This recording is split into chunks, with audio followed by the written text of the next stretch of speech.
A mechanic I've worked beside for years watched a customer sign for a brand new flagship outboard.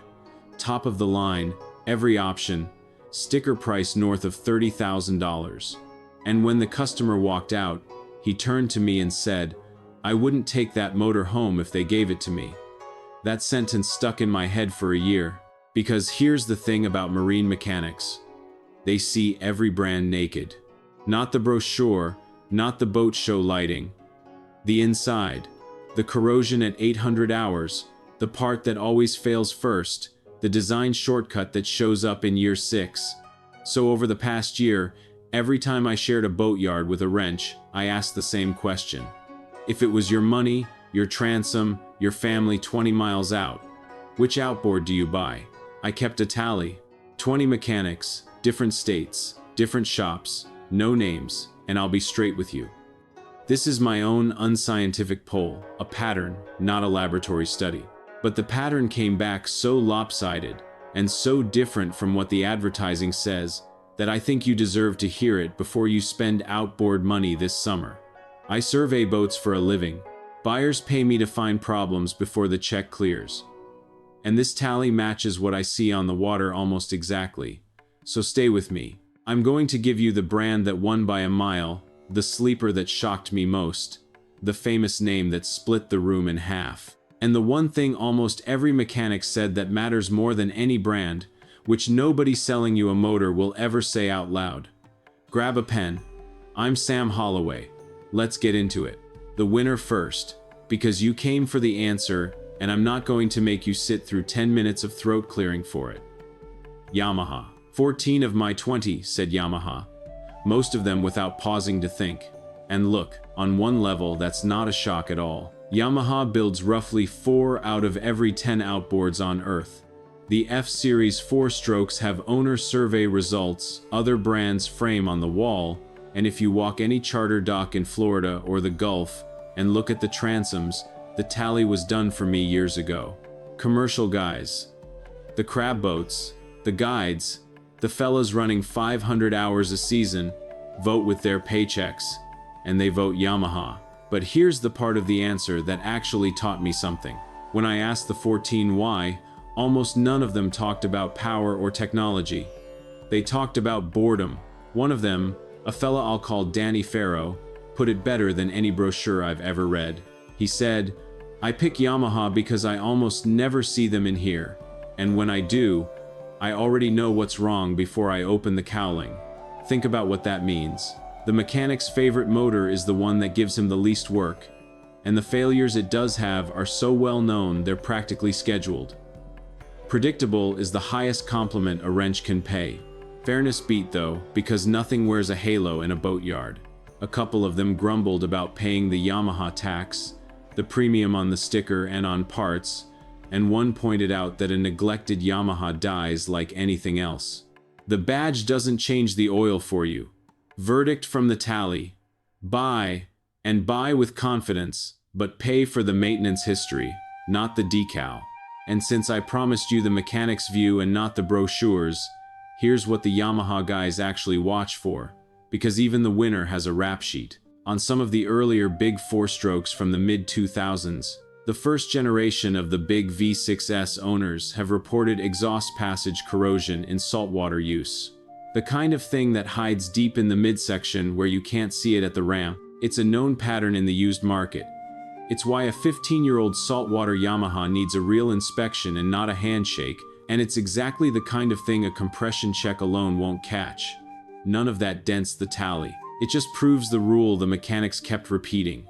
There is no magic brand.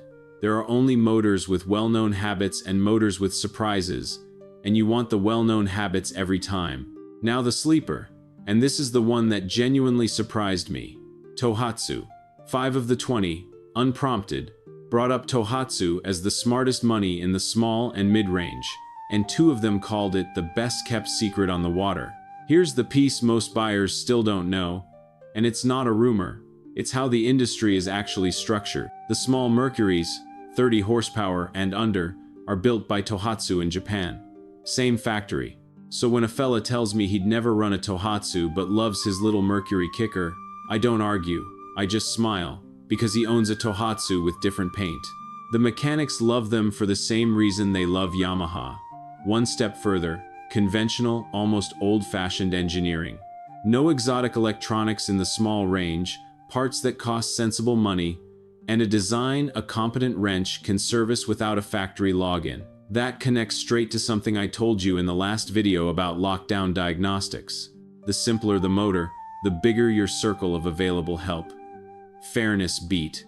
The dealer network is thinner than the big brands, so check who services them near your water before you buy, and the resale market doesn't reward them the way it rewards the famous names. You buy a Tohatsu to run it, not to flip it.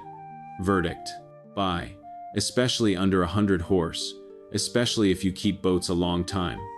Suzuki came up next, and the mechanics who like Suzuki really like Suzuki for one specific piece of engineering: the timing chain.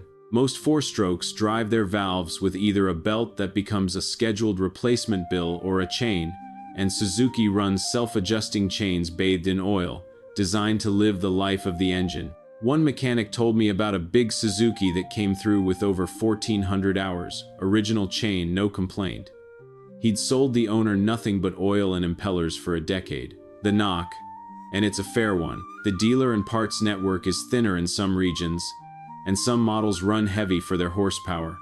Verdict: a quiet buy, and arguably the best value in the big horsepower range if, same song, third verse.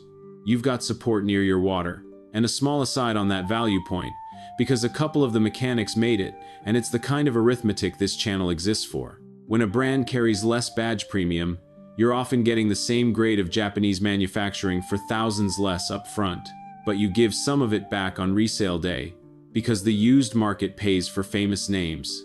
So the Suzuki math works best for the fella who buys and holds. If you repower every 4 years and flip boats like burgers, the famous badge is actually the cheaper motor over time. Run your own numbers on your own timeline. The right answer changes with the owner, and anyone who tells you one brand is the right answer for everybody is selling you that brand. A word on the poll itself before the next name, because 2 of the 20 refused to answer the question the way I asked it, and their refusal taught me something. Both said the same thing. You're asking the wrong question, Sam. Don't ask which brand, ask which specific motor, which years. Every manufacturer has golden runs and cursed runs. A brand is 1,000 different machines wearing the same shirt, and they're right. It's why the used market prices a given engine family, not a logo, and it's why every verdict in this video comes with the same footnote. Check the specific model and years against the owner forums before you buy, because the fellas who own them post the truth for free. Honda got respect but not love, and the distinction matters. Nobody questioned the engineering. The reliability reputation is real, and the mechanics acknowledged it. What cooled them was working on them.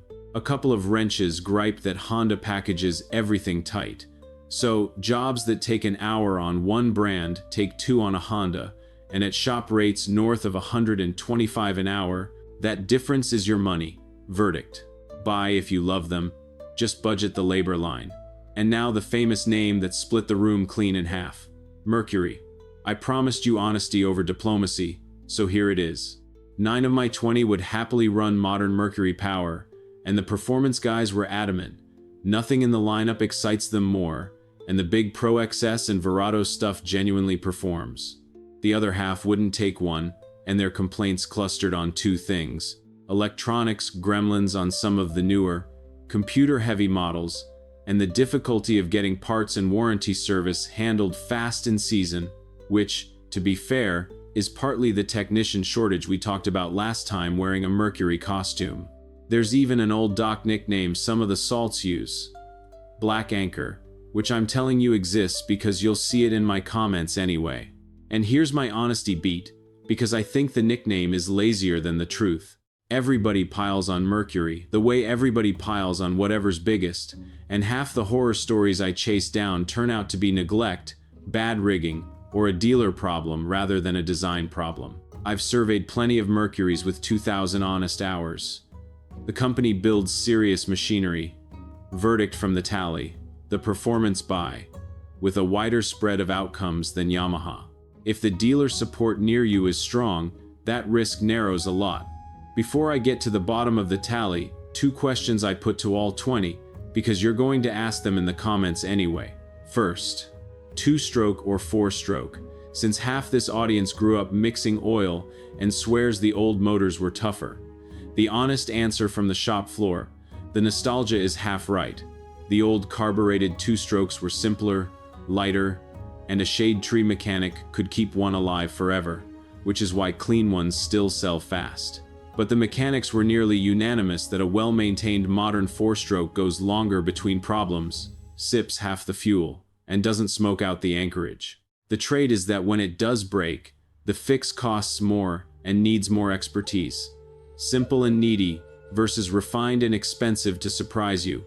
Pick your flavor of risk, but pick it with open eyes. Second question, how many hours is too many on a used outboard?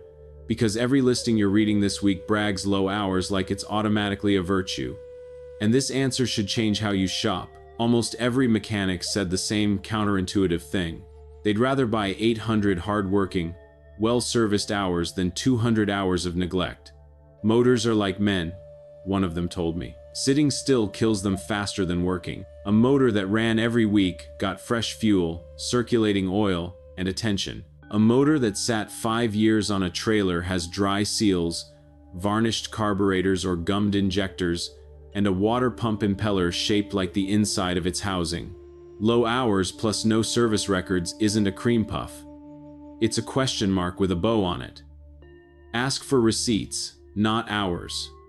The receipts are the biography. The hour meter is just the age, which leaves the answers at the bottom of my tally, and they're quick.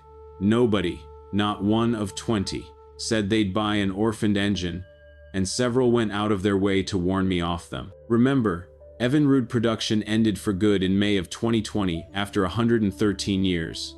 Some of those E-Techs run strong, and the fellas who love them really love them, but every mechanic said the same word: parts. An engine with no factory behind it gets harder to support every single season.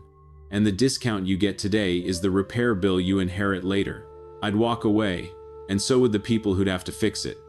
Now, I told you there was one answer that mattered more than any brand, and this is the one I want you to actually take home, because it shocked me more than any tally. When I pushed past the brand talk, 12 of the 20, more than half, said some version of the same sentence. The brand matters less than the dealer behind it. The best motor with no support near your water is a worse buy than the second best motor with a great shop 20 minutes away. One old wrench. The man who taught me half of what I know about engines, I'll call him Marv Kettler, used to say it this way: "Son, you're not buying a motor, you're marrying a service department." And I've owned the truth of that personally. Years ago, I bought the motor the magazines loved instead of the motor my harbor supported. Told myself I was buying the best, and spent 2 seasons trailering it 90 minutes each way for every hiccup, cursing my own cleverness the whole ride. Never again. The spec sheet is a Saturday feeling. The service map is the next 10 years of your life. The brochure says horsepower and torque curves. The boatyard says who picks up the phone in July. And because a tally is only useful if you can act on it, here's the 5-minute inspection the mechanics said they'd run on any used motor, any brand, before their own money moved. Pull the cowling and look for salt trails and chalky corrosion around the cylinder head and fittings. White crust is the salt water talking. Pull a spark plug or two and read the color. Coffee tan is a healthy burn. Oily black or bone white means questions. Check the lower unit oil. That's the gear case down by the prop. If what drains out looks like a milkshake, water's getting past the seals, and you're pricing a rebuild, not a fishing trip. Tilt the motor and look at the prop shaft for fishing line wrapped behind the prop, because that's the quiet little assassin that eats seals. And ask, don't beg, ask, for the service records, then match the dates against the story the seller tells you. 10 minutes, a flashlight, and a socket for the plugs. That inspection has saved my clients more money than any brand choice ever made them, and it filters 90% of the junk, regardless of what name is on the cowling. None of it replaces a compression test and a real mechanic's hour on the motor before closing, but it decides whether the motor deserves that hour. So here's your recap: clean. And if you're standing in a dealership this weekend, take a picture of this screen, the runaway winner with the mechanics. Yamaha. Buy the history, not the badge. The sleeper. Tohatsu. Same Japanese factory that builds the small Mercurys, smartest money under 100 horse. The engineering pick. Suzuki. The timing chain advantage is real. Check your local support. Honda. Great engine. Budget extra labor. Mercury. The performance buy. Strongest where the dealer network is strong. Orphan brands. Walk away. And above every brand on that list, buy the service department first, the motor second.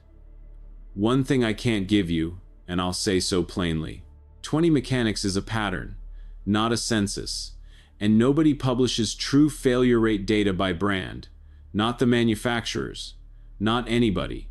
So treat this the way I treat it, as the honest testimony of the people who see the insides for a living, stacked against what I find surveying boats every week. The two piles match. That's as close to truth as this industry lets anyone get. If you turn wrenches for a living and I got your water wrong, say so below. And everyone else, drop your motor's brand, year, and hours in the comments. Because 1,000 real owners in one comment section is a better data set than my 20. Next time, I'm pulling the cover off something completely different. The cheap Chinese outboards flooding the market at half the name brand price. Are they the deal of the decade or a boat anchor with a warranty problem? The answer is messier than either camp wants to hear. Buy smart, stay afloat. I'm Sam Holloway. I'll see you back at the dock.